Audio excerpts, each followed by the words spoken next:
Hi, my name's Steve Maher. I'm the Ergonomics guy, and I'm here to tell you why most gaming chairs suck and what you can do to make them a little bit better.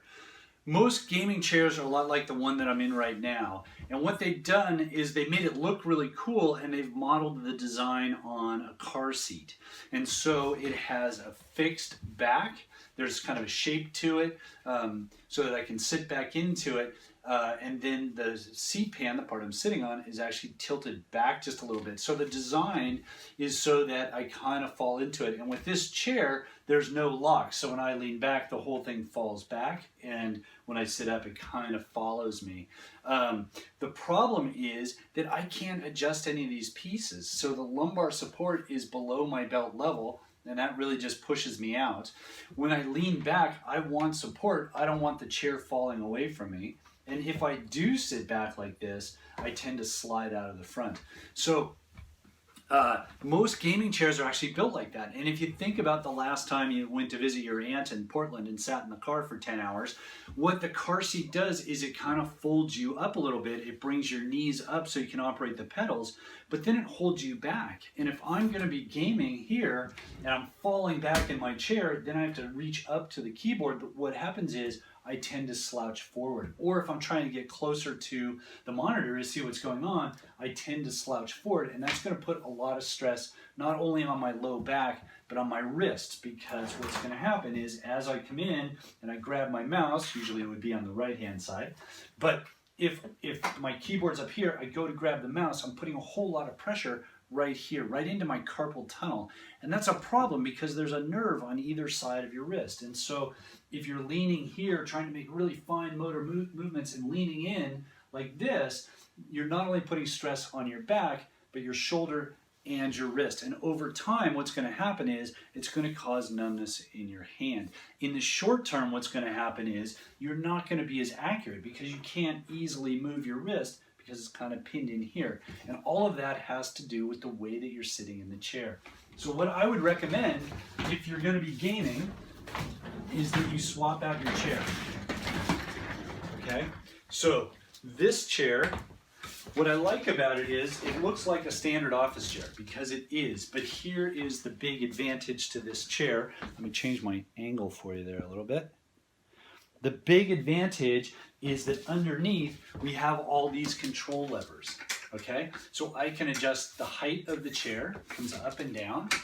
I can adjust the back position, so the backrest will come forward and back. The backrest will also come up and down eventually, but it will come up and down so I can get that into my low back. And here's the big thing is I can take the seat pan, the part I'm sitting on, I can lift this front paddle and I can adjust it back. So if I want to totally kick back and kind of see what's happening, I can do that. If I want to be really intense and really come into the game, I can then tilt the whole seat pan forward and lock it there. So now I can be in this position. I'm still getting some back support, but I'm not all crumpled up.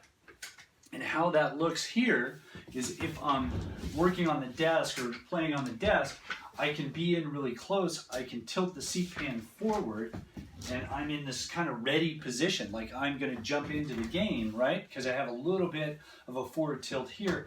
In that position, my back is straight, I'm not putting pressure down here, and now I'm kind of floating over the mouse and the desk where I'm using the mouse. I'm not putting all that pressure there, and it's much easier for me to move. That's maybe a little bit extreme, but I could get in closer. I'm in a better, more supported position, and it's kind of like an action position. You know, it's kind of like the ready position in football or something like that. Let me move that up again. But I'm in a position where I can engage with the work. I'm kind of coming forward. That's maybe a little extreme, but the point is I can adjust that angle. What I can also do is I can have it unlocked, and so it will move with me. So just like the other chair, that's their big feature, is that it doesn't lock. With a chair like this, you can unlock it, you can be very mobile, you can be in and out and back and forth and moving around, but then when you want some static support, you can just lock it in place.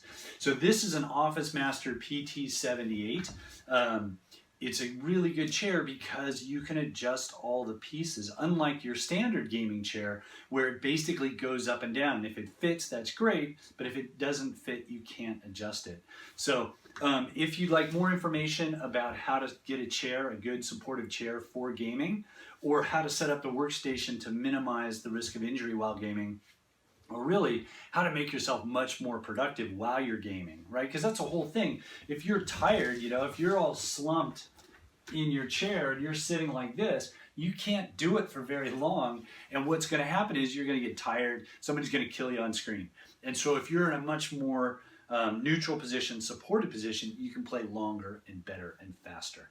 So for more information about how to set up your gaming station, please send us an email at sitesolutions@hotmail.com. That's SITE solutions.com. No, it's not. It's sitesolutions@hotmail. Or give us a call, 925-377-0199. Thank you.